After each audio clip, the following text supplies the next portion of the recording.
Okay, welcome to episode 3 of Take Note with Vanessa Duran. Um, uh, I want to, give a quick introduction, and Vanessa, please, feel free to elaborate. Today we're joined by Vanessa, who's the founder of DCC Accounting, based in Miami, Florida, and the Fort Lauderdale area. Vanessa is a seasoned financial executive with a decade of experience in business consulting and entrepreneurship, also financial analysis and accounting with a focus on tax services. Vanessa founded DCC in 2010 because there was a dearth of bookkeeping and financial service professionals who were providing top-tier services that fit the budgets of small businesses. A small side note, Vanessa and I met randomly probably a year and a half ago at City Club in Los Angeles.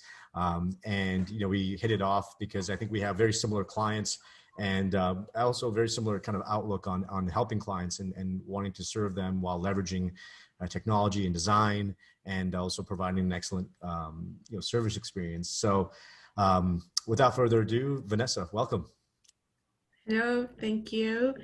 Thank you. I'm glad to be here today, sharing a little bit of our experiences in helping our clients and the current business outlook. So I'm very excited to share some anecdotes and some experiences that I've had with clients that might help some of you.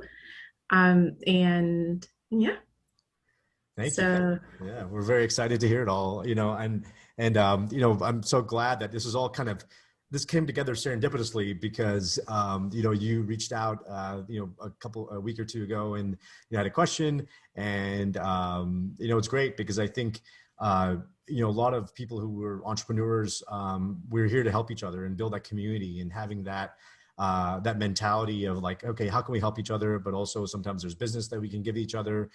That's how we all thrive. And, I definitely sense that with you. So, I appreciate you reaching out and, here we are on episode 3 of Take Notes. So, it's great. yeah, I felt definitely comfortable to reach out after our first meeting because, like you said, I know that you are we have similar views in how we help our clients. So if we don't have an answer, we'll find that other service, a person expert on that area. And that's where that was not my area of expertise, but I was committed in finding an answer for my client, which it's something that we're seeing a lot these days of COVID.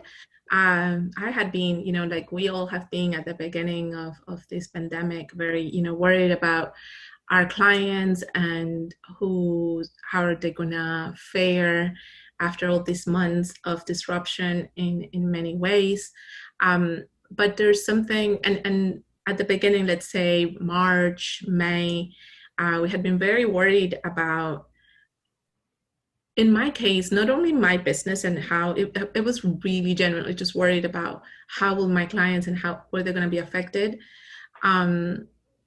So something that has become starting to emerge quite a lot, which is why I needed your help, is a lot of new incorporations by sole practitioners wanting to start their own gig.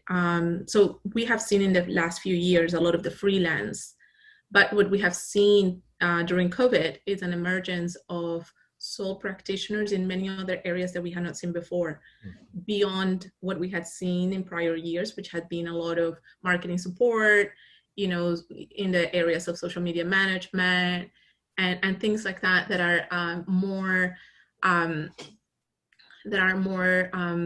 not more that had been where the freelance graphic design had been more popular at. So but something that we've seen during COVID, I think it's a lot of people have been seeing the opportunity given by everybody's move online, or people being much more open to work online, and what opportunities have that presented for themselves. So anybody has now started their own shop, basically, not in e-commerce, but offering all sorts of services.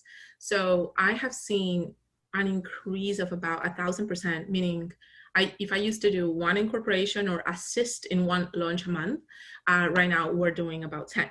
Wow. So just that's what we're seeing in general from since COVID. So that's for me. It gives us a lot of me that I'm super passionate about the entrepreneurial spirit as a foundation of the values of this country, and as what really makes us who we are. That is very, very, very encouraging. So that's something that I'm seeing, and that's where I found a synergy and had to call you, and that's why we're here today. But that was an important fact of what we're seeing at the moment. Yeah. No, that's fantastic. I love that. I mean, there's so many questions that kind of come up as you're talking.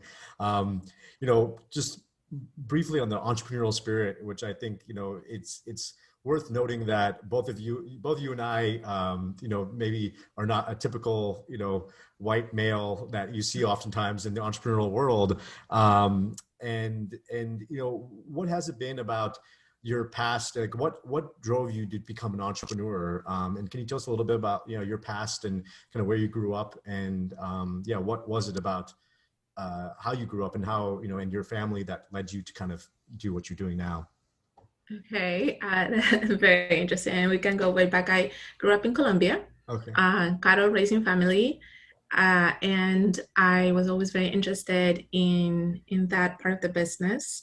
And my grandfather let me in at a very young age, let me purchase my first piece of cattle, and I saw how I bought it as a calf, and when we sold it 6 months later as a grown Wow. cow and animal. Very, sorry for the vegetarians, but there's genuine business in where I grew up, and I saw really how that grew in a space of time, and I was like hooked for life. Wow. Just one animal that I participated in raising, and I had some savings because I was selling.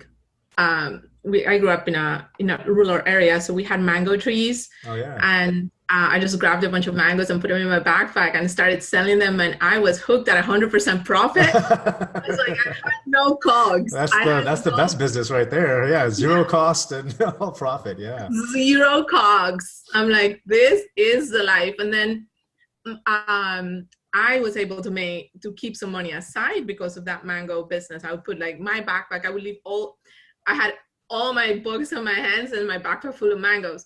So I would sell those in school with a little bit of salt and lemon. That's like, and lime. Oh yeah, it's amazing. Actually, it's kind of, they have that similar in India too. That's so funny. Yeah. Like they have a very similar, yeah. That's how Latinos, we cut it, put it in a bag with lime and salt. Yeah. So that made some money, and I'm telling you, I was like 11. Okay. So I had some money saved, and then it was when my grandpa said, so I know you have some money because of your mango business. What do you want to buy? You want to be in my next purchase? And I'm like, sure. Oh, wow. But he was very, very important, as he made me pay the maintenance. Like I had to pay him for feed and like rent for the animal, like to be on his land.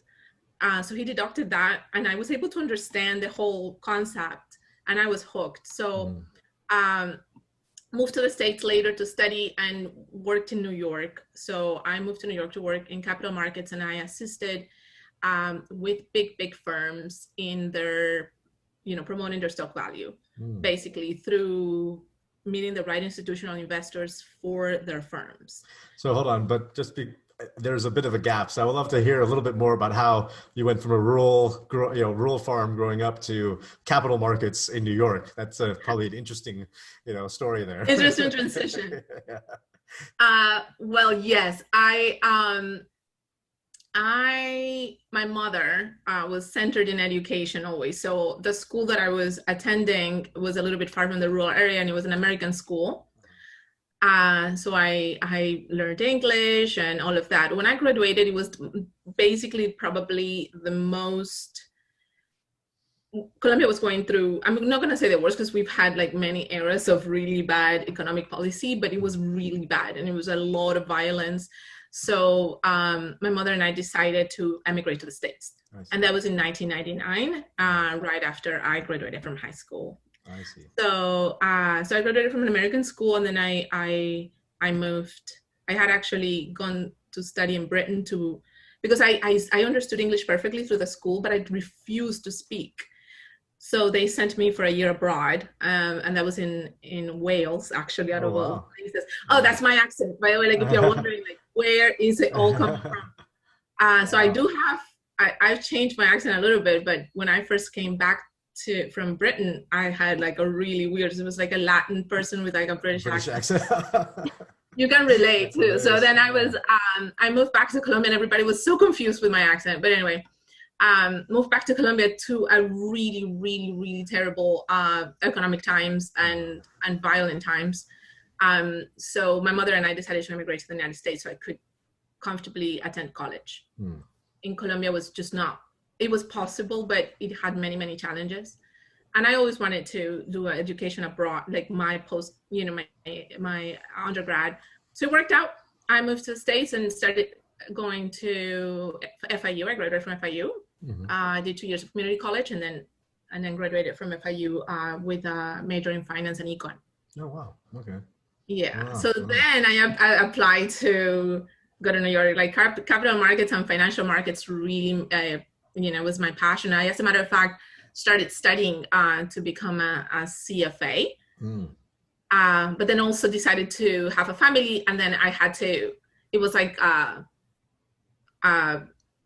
injunction in my career. It was like, okay, this is going to require long hours and a lot from me. So I made a decision to move back to Miami. So Miami versus New York, it's very different in terms of how the composition of the local businesses. So in New York, you can say it's 95, 98% big businesses, with market caps, in New York, in Miami, 98% of the business, 95% of the businesses are all small businesses with 50 employees or less. So that's like the composition of our market. So I had to change completely what my career focus was, just because the market that I have moved back in. And why did I move back to Miami? Well, my family was here. My husband's business was based here, so it made just more sense. I see. So that's how I made the transition, and that's why I made the transition out of capital markets into the small business world. I see. Okay.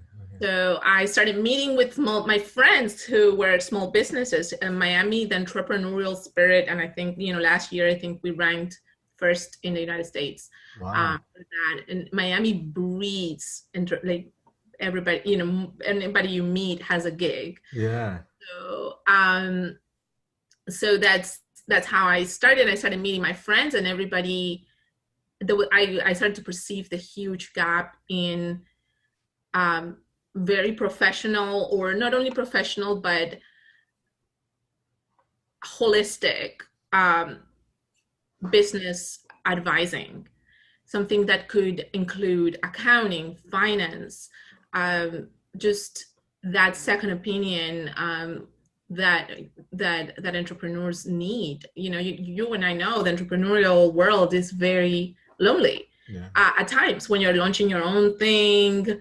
It's different than when I worked in corporate. I had had our seminars or our team lunches and happy hours where you had all of these colleagues to interact with that had a similar either education and similar values, because they make part of the same organization and were chosen with the same criteria, so there were similar people. And it's often not the same case when you're an entrepreneur, and it can be very lonely. So so I started meeting all these people, and you need that support of an extra person, an extra, like we say, a second set of eyes. So I started seeing that, and I started advising a few of my friends who were business owners at the time and lacked complete financial and accounting structure, because they only did accounting for taxes. Right. So Tell us about that. Yeah. Tell us about like, what's the difference between accounting for taxes and maybe bookkeeping and what are the different types of accounting and yeah, where do you see the biggest problems for a lot of these entrepreneurs? So, so the accounting is the same, right? It's just how you use it. Okay. So if you are preparing accounting for taxes, it's just how you're going to use it. Your sole purpose is to input the numbers in your tax forms, and your only focus is going to be to pay the least amount of taxes according to your situation. You know, just like mitigate your tax burden. Right. That's going to be your main focus. When it comes to using accounting for managerial purposes, you're going to be preparing accounting reports, and you're going to give it another use. And the use is going to be to gather information necessary to help you make decisions and grow your business. Right. So there is I'm just going to say 99.9% of the business owners that I meet with, that I've met, that are selling, that are in firms that sell $500 million or less, and it's even much more prevalent in anybody selling $1 million or less or $500,000 or less, do not have any existence of managerial accounting. So are basically making decisions outlined. Right. So there's where our firm came in, and just building service packages to fill in those gaps. Yeah. For those people to present them, you know, the data. I started working with a small group of firms, and I saw the value that these could add to their businesses and lives. And then I was hooked, and that was 10 years ago. Wow. So I've been doing this for 10 years, and in the process we've launched helped launch about 100 firms who are now growing firms who have now passed their startup stage and are now trying to grow and scale their businesses. And some by nature, like a sole practitioner, are always going to be a small firm with one person. But what we do for those people is making sure that they have the best value, personal value, and that they're also doing other things such as, things that you would do if you were in the corporate world, that you would automatically get, like retirement planning. I don't do that, but I just make, sure that I advise to the, tax and accounting practice, how they allocate their resources to be able to obtain those benefits as well. Absolutely. No, that's so important. So, I'm sure there's a lot to be said about that, but I mean, what do you think the biggest issue that you see is with, a lot of these small businesses in terms of, I mean, what is the value of even investing in someone to do all your bookkeeping and to give you financial reporting?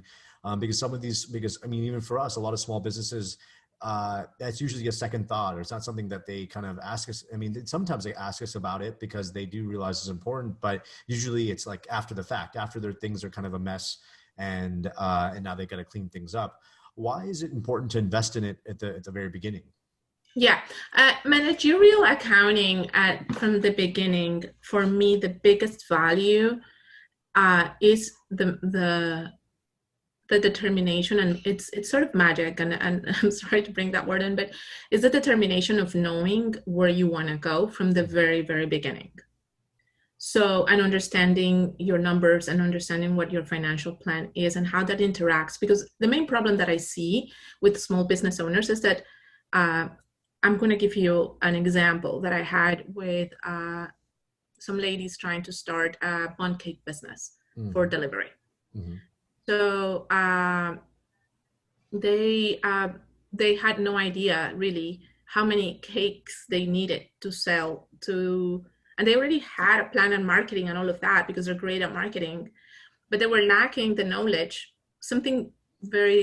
of how many cakes they had to sell to break even, to pay for their marketing efforts, to pay for their own salaries, to, understanding the margins, the cost margins of the contribution of each cake for the variable costs, which included salaries, their own salaries, in fact. So I think that by understanding, if you're a small business, basically the business is you.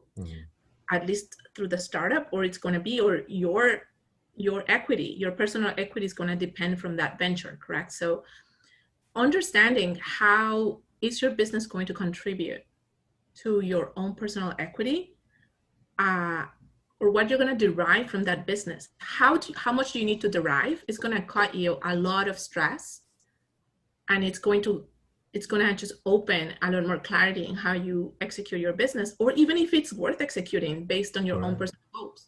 So you have a personal goal where you have private school tuitions. I'm just throwing some things out that I see in my practice. Sure. So if you have private school tuitions, if you have the housing cost, if you already have acquired a mortgage, and you are considering, for instance, to quit the corporate world and start your own business, you have a budget requirement of how much a salary you need to bring. Right. And then, you say, no, I'm going to have a severance package, for instance. I'm just giving an example. And I'm going to use that severance package to invest in my business, right?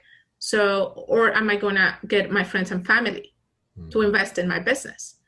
So understanding what your business is, your contributions, and tracking those numbers. So if I know that I need to make X to be able to get a salary from my own business and not deplete my savings, I'm going to be able to know whether my business is actually going to, it's going to provide for what I need. And if it's not, I'm not going to wait 2 years or a year and a half after I've depleted my savings, my severance, I've taken out my 401k. These are all stories that I see, and it happens, and it breaks my heart. Yeah. I don't know if you've, in your practice, you see sometimes these things where people and this is something that we could have avoided if we could have done a little bit of like a break even, understanding the business plan. How is $1 going to come from your client's pocket to yours, and how much are you actually going to keep? Yeah. So No, and that's why, just to comment on that, because this is something I see all the time as well, and this is what I think having a great legal team, as well as accounting and bookkeeping, business, accounting team, financial team, is so critical to success of any business, because you need to think about the agreements that you have in place within your team and, with your service providers, to make sure that you're getting the right deals and negotiating that, but also then understanding the finances, right? So many times people are coming to us and saying, and I ask them when they have a big project, I'm saying, oh, well, what's your budget for legal? And they say, oh, well, I haven't really thought about it, and I don't really know. I'm like, you have to have a budget for these things, because, you can't just, kind of throw things at a wall and hope things will work out. That's it's an easy way to get yourself in a difficult position in a year or two. I read somewhere, I forget, it was some blog, but it says, a lot of entrepreneurs also don't realize that, whatever your plan is, it often takes twice as long and costs twice as much. And, so that's something they need to factor into their analysis as well. Yes, exactly. But to bring it back to that point and reiterate that point, why is it important? First, because sometimes you can probably have an answer of, this is really not a viable business unless I get to negotiate with these vendors and I get better gross margins, right, from my vendor costs. Or unless I don't take a salary, which is not an option, because then you're going to just set yourself up for failure. Yeah. Or unless I don't do X or Y, this is not going to be a viable business. So or let's say if your initial plan, as you had thought it out in your mind, ends up being not making financial sense, you are able to correct course quite early, rather than waiting for your first year after you've done taxes and your CPA pointing things out. Then it might be a little too late. Yeah. So record keeping, and that's something that we do. It's not only just record keeping for the sake of doing a standard financial report. It's also understanding what are the things within the organization that move the needle. In the fancy word, the buzzword now is like the KPIs, what are the performance indicators, but in reality, it's just your critical numbers. What is anything that makes a fundamental difference in your business? And it's usually 3 or 4. And having the record keeping to show that. So usually, as part of our value offering, we just don't say, okay, we're going to give you a profit and loss, a balance sheet, and a cash flow statement.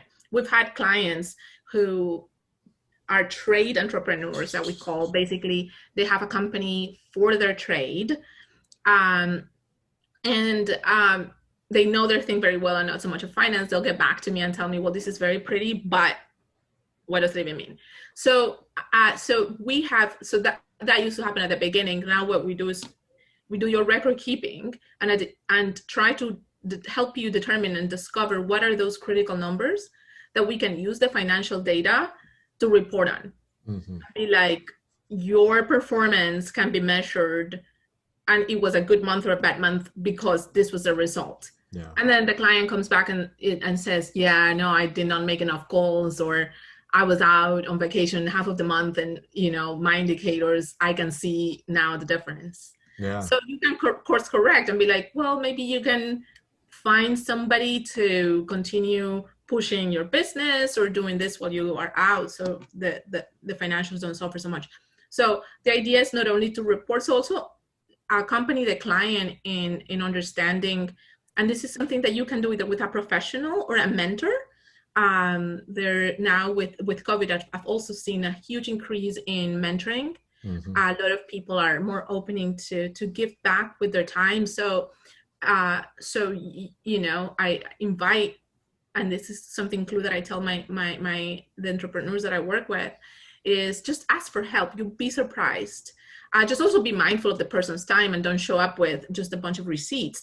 Bring your homework half done so the person can just give it the last push in terms of, am I tracking the right things? Yeah. Am I looking at the right things? But basically that is the purpose of starting managerial accounting, or, just keeping your records early. Yeah. And something that also came very important now in COVID is that to participate in many of these stimulus packages, you needed to have your reports ready to go to be able to apply for this. So most of my clients that applied, everybody that applied got their loans and their PPPs and everything because everybody had their reports. And then some of those clients were referring some of their friends who did not have any help and did not have their ducks in a row. So we had to make the decision whether we wanted to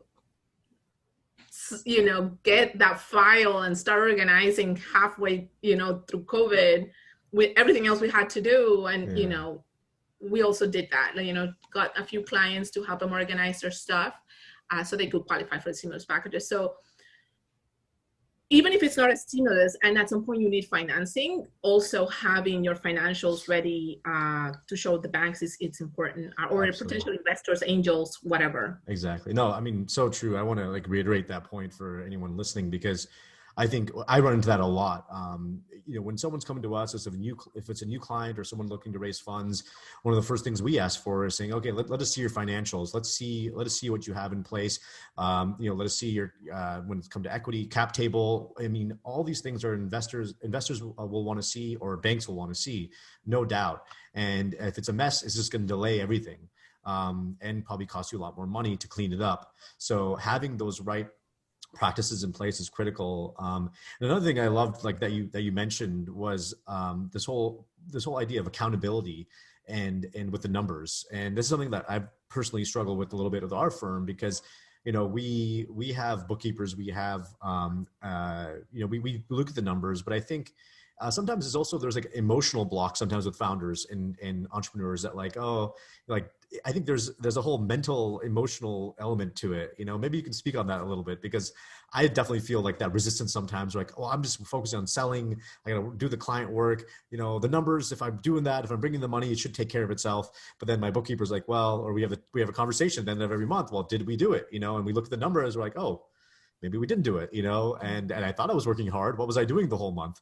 But if you're not asking those questions, if you're not looking and having that honest conversation with yourself and the team, then you can be unwelcomely surprised, right? Yes. Yes. Unfortunately, I have to face you. It's the number one blockage is because your business is your baby, and Right. It has become your dearest creation. And you don't want any sort of confirmation, because numbers don't lie, Right. that it might not be doing that well. So you kind of hush, throw it under the carpet. you put it under the rug, any possible bad news. It doesn't have to be bad news, but Right. just, the possibility of it being bad news, you're like, under the carpet. Yeah. Or I'll speak to you tomorrow. You're like, we do need to look at, the P&Ls and see, I don't know. I mean, you're a law firm, so I don't know how you measure profitability, but probably could be like revenue by hour, or revenue by client, or revenue by whatever, seat, Right. advisor, whatever you have, or profit per, whatever your indicators that you've chosen for yourself. You can probably also see, because what the beauty of setting indicators is that you need to, when you get the report, you're already looking back. Yeah. But the indicator always has a front and a back. So you need to make sure that you understand both. Right. So even if you don't get to see the report, you kind of know. So if for you, it's similar to me. I have to have a certain amount of meetings booked in my calendar. If my calendar is not booked, right, things are not gonna probably look that well. Not at the end of this month, but definitely not at the end of 2 or 3 months. Right. Because when I'm cultivating the businesses that I'm going to be billing in 2 to 3 months. Right. Right. So, doing those indicators, understanding that you have, what is it, the actions that move the needle today, and how they're going to be reported in your financials later. So each line on your financials, and those are things that that you discover through the process of doing. Some of the things also, it's the education in finance, at least in how to look at the indicators, and how the indicators, meaning whatever action you do while you are at your desk, how are those actions going to be reflected in your financial analysis, which is what any other person wanting to invest in your company is going to see. Yeah. So, for the people working in technology, how many lines of codes, how many proposals, anything that you do today that at the end of the day is going to show in your financials. Yeah. So understanding, so that will help in many ways in entrepreneurs, which is the other problem that I see a lot. And I'm not a coach or a mentor or anything, but it sounds like it. You kind of are. It sounds like. No, but I have to make clear that that's not who I am, but you end up, look, my clients call me sometimes. I have some clients overseas, and they even like, can you receive something at your office? I mean, we do everything, because, it's that, that partnership. So, so that's not really my role. My role is for the client to understand their financials, but sometimes there is a disconnect in the education in how to read a financial statement. What is a balance sheet? What is a liability? What are assets? So I try to make it in a way that they can understand for what they normally do. Mm-hmm. So that's more or less what the KPI discovery.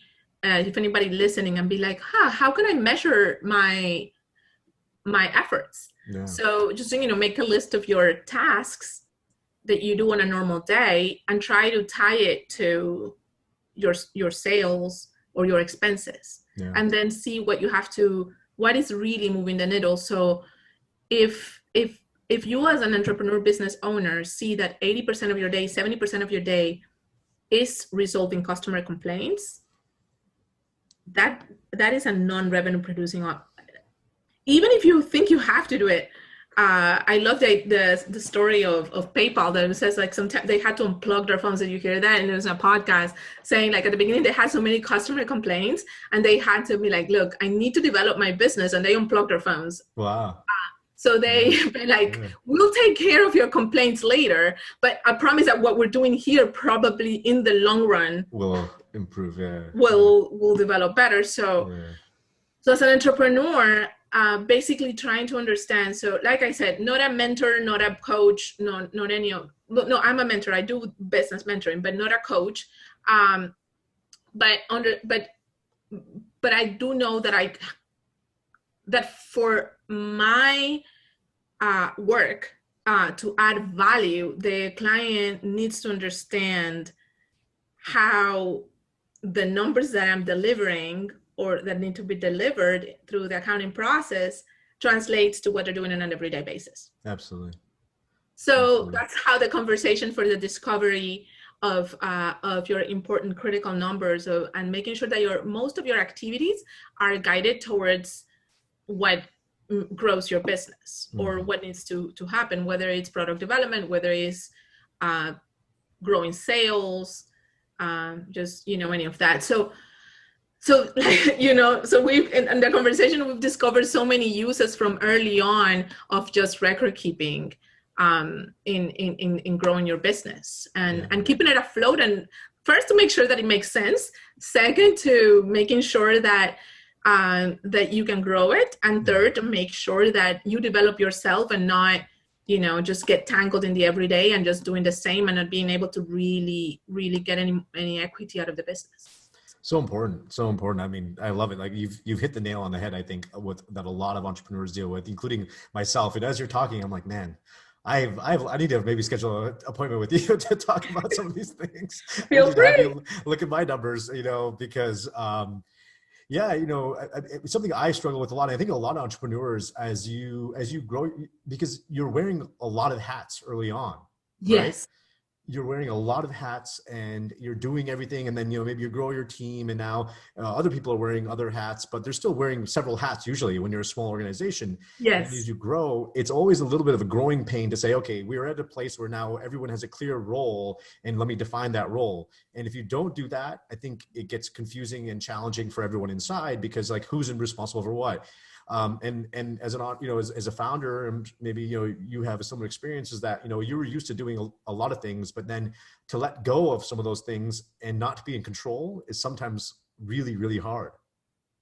That's my problem. That's where I've had a ton of challenges as well in delegating.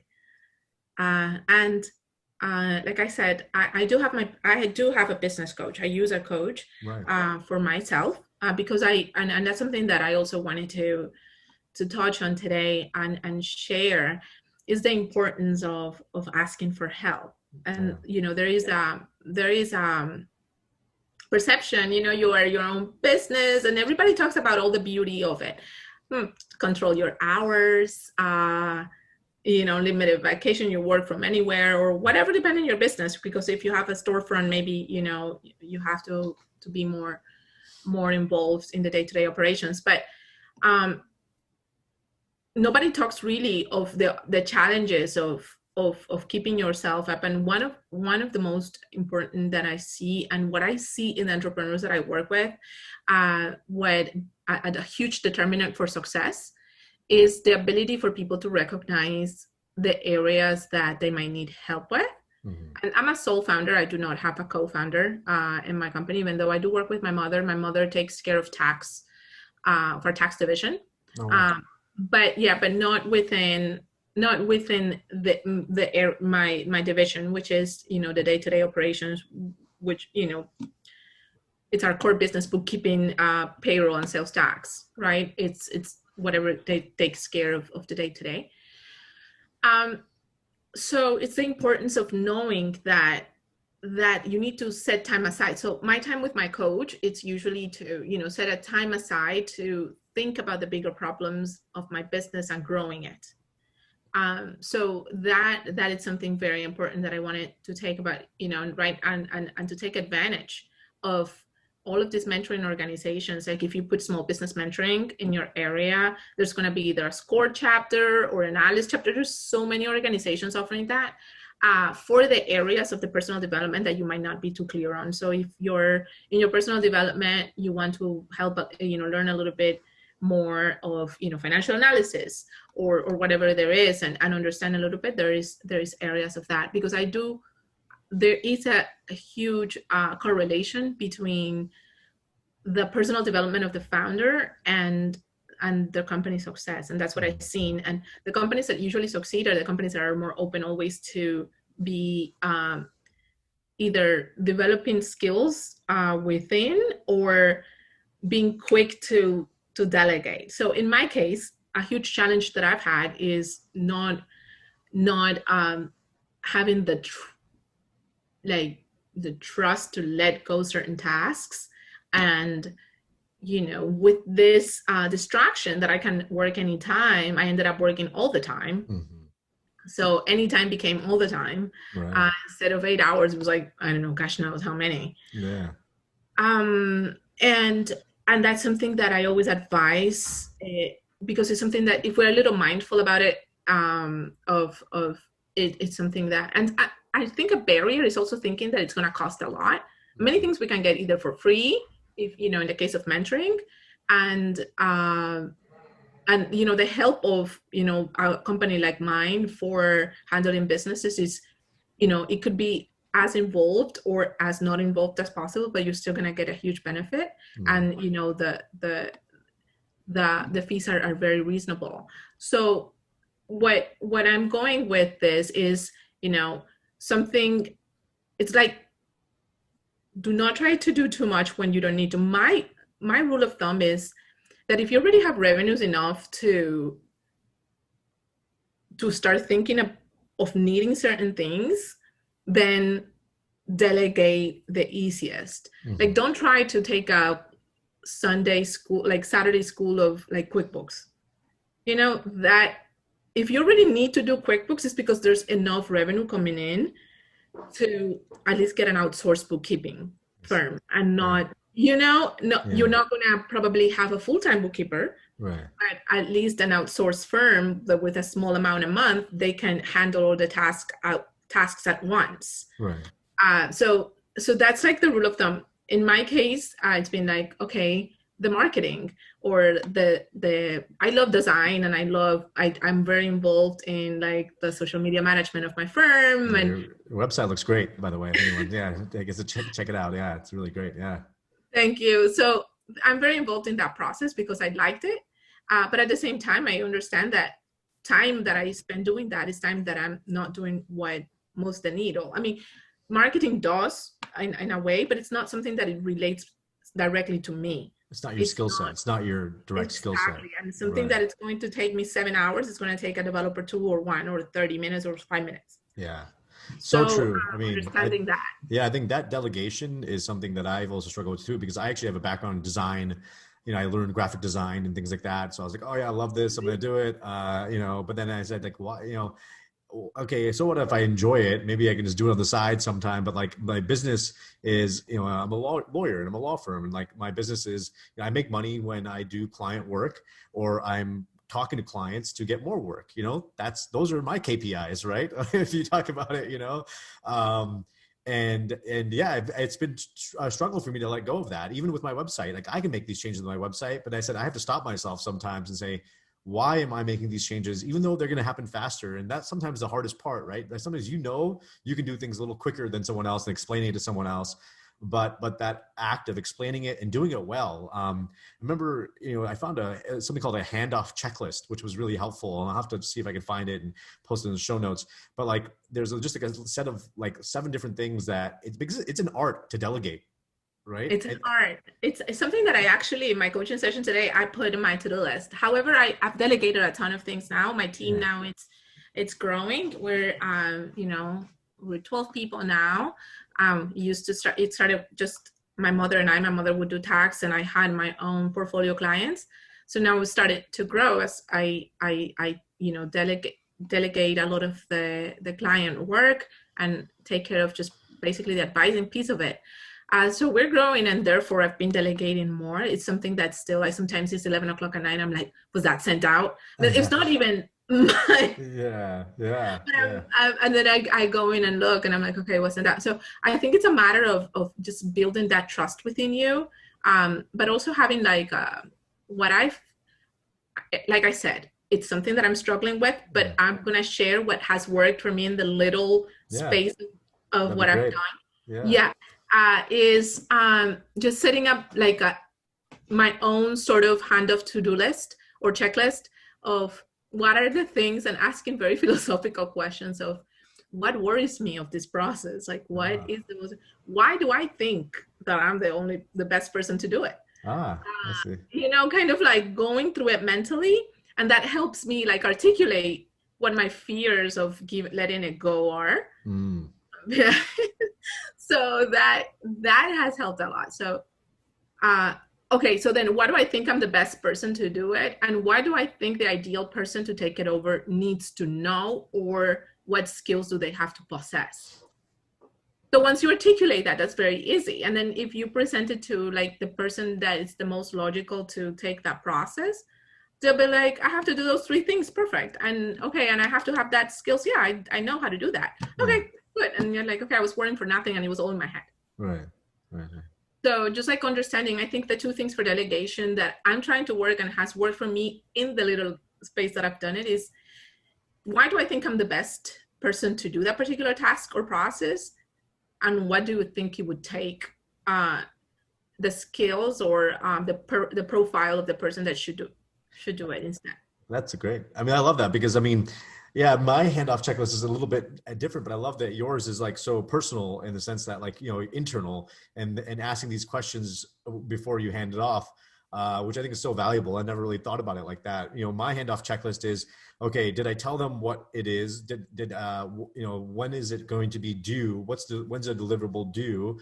And then have them repeat what I told them, have them repeat what they understand the task to be to me. And oftentimes there's a disconnect there. What I think they should understand is not what they tell back to me, which is a great way to understand, clarify, okay, no, you missed this. And I wasn't communicating this properly, because oftentimes what you have in your head is not what the other person understands.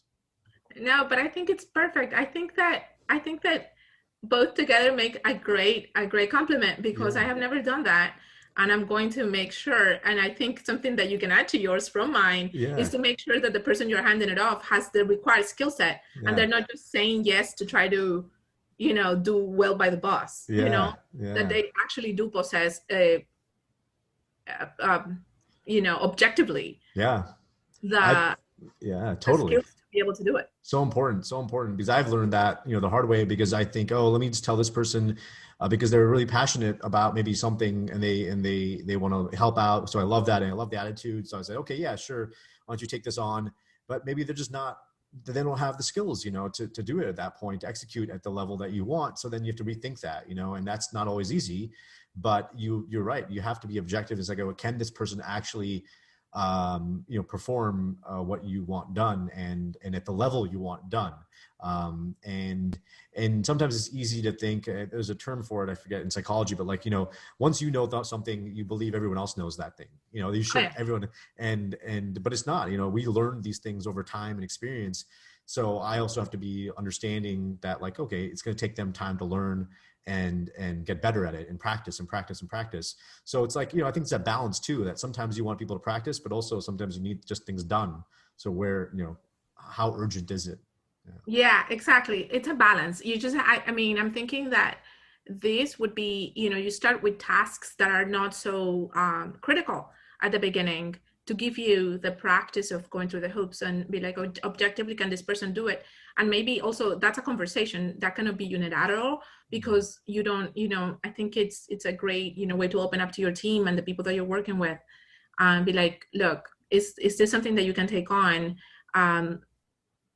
Do you, these skills are needed. Is that something that you have in your arsenal skills, or something that you like to develop? Yeah. Because what I've heard from my team, a person, that I'm developing into a team lead is, I do not do that, but like, that's something that he went to school for information technology at so like really great school, really good formation, but very little in financial analysis.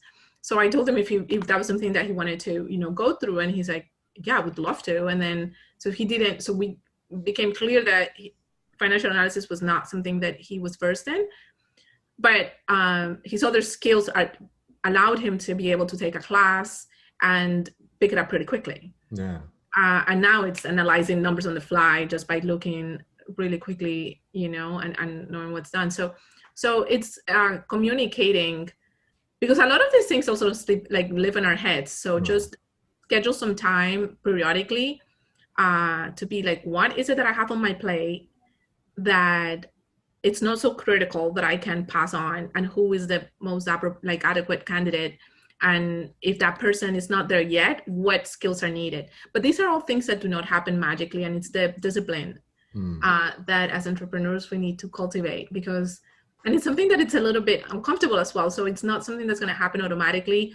And unless you book it in your calendar or remind yourself in your to-dos, like we have it. We have those two things. We want to automate one task. So give one task to technology every month. And me as a delegate one, and with my team leads they also need to delegate. But so I have to ask though. Sorry to interrupt about the automation. No, go. Sorry. So because I know we were going to talk a little bit about technology, and you know we can always have a part 2 of this conversation because I feel there's a lot more to cover. But when you automate, like how do you guys automate? Do you guys use a specific program, or is it like what kind of things do you guys try to automate? Okay, so it could be anything, right? So because I take care of our development, so development team, meaning all the features that are rolled out to a client. And this week was including a more simplified cash flow. This week, not this month, a more simplified cash flow statement for the client. Because many of the clients that I work with, P&L doesn't, like if we work on profit and loss, it really doesn't talk much. It's like, what is the cash flow? Right. So we are using, we use several tools that we work with for the clients. So one of them is Zero Accounting, and we use Bookkeeping, QuickBooks, and all of the things that the clients are familiar with. When the clients are familiar with it, if not, we choose. If the clients do not have any, we choose. They choose it for them. What we think is more appropriate. But this month, just to share, it was us being able to program the reports and design the reports that we're delivering to every client. So every client, once they come to our to work with us, we create a blueprint. That we call it a blueprint. So it's basically a service plan built to you. What is important to you? We list it, make sure we deliver it to you. And if something that after in a conversation we consider that you are missing something, we'll be like, look, we think that you should also get these things. So that's like a prescription of what the service, so that allows us consistency. And so you are not lost. You get everything every month based on a mutual agreement. So we automated how we create those prescriptions. So that's like an internal product. But for the client is how we can push out with, so how do we do technology automation? Usually it's just, we don't build anything ourselves, not yet. That's something that I have in our to-do maybe down the line, but we don't do any development just yet because there's so many teams out there doing so much innovation in the areas of finance and accounting. So what we use is learn those tools and integrate them when they're needed. So this year is in cash flow. So we built the reports ahead of time, and then choose the clients that, because there are some unique situations, but there are clusters of unique situations. So we at least have 10 clients that unique situation is very similar. Right. So we select the clients that we're going to run that particular report to, and then it's just, instead of going to each client and run it. Okay. So we're automating our report running that pushes reports directly to your email, and then you get them in a PDF. So nice. Before it was, if you're familiar with QuickBooks Online, for instance, we would go to QuickBooks Online, go to each client profile, run the reports, making sure everything looked great, and then we would do. So not now. Now we're automating that. We all look, the reports look great, and then we run for everybody. But it's not the same report. It's just the designs. Right. What pulls in for everybody. So. Right. So basically, but that might have sounded a little bit convoluted and a lot of things that you don't need to know. No. Just let me try to simplify our logic there. So our logic is understanding what is it that we want to accomplish, and always try to be in the know-how. So subscribing to all of the technology, in our area of expertise, like is accounting, what new tools are out there. What extensions are people developing? Because if you go to any of the cloud accounting softwares and you go to the apps, there's thousands of apps, or there are many apps are built to integrate with the most common accounting softwares. So we want to always look at what are the apps, what are the type of clients that we're getting, and what apps do they use to integrate with accounting. Yeah, absolutely. So we're helping our clients with those integrations. So that is huge, because I always see our business as in the future, it cannot be all performed by machine, and it cannot all be performed human, because it's really a mix of both. So just keeping in the know on what's coming out there and how is it relevant to our family of clients. Mm-hmm. Mm-hmm. So that's kind of the process. Just keep educated in what's being developed, and then integrate it. All the integrations being built and all of that. In our future, I want to. There's many ideas that we have, and then probably develop our own, some tool ourselves, but not to do the accounting itself, but just some sort of integrations to improve everything that we're doing, like the holistic part of it all, but not right now. There's so many tools out there that it's like reinventing the wheel. There are so many. Yeah. The big job is to bring it all together to make sense. Exactly. And I think, tool is an appropriate word, right? Because a tool is only also as good as the person using it sometimes, right? You can, you can have the best tool, but if you don't know how to use it properly, if you don't know how to implement it, then it's useless. So that's something we've dealt with a lot too. And speaking of automation, I don't know if you guys have used Zapier or Zapier. I'm not sure.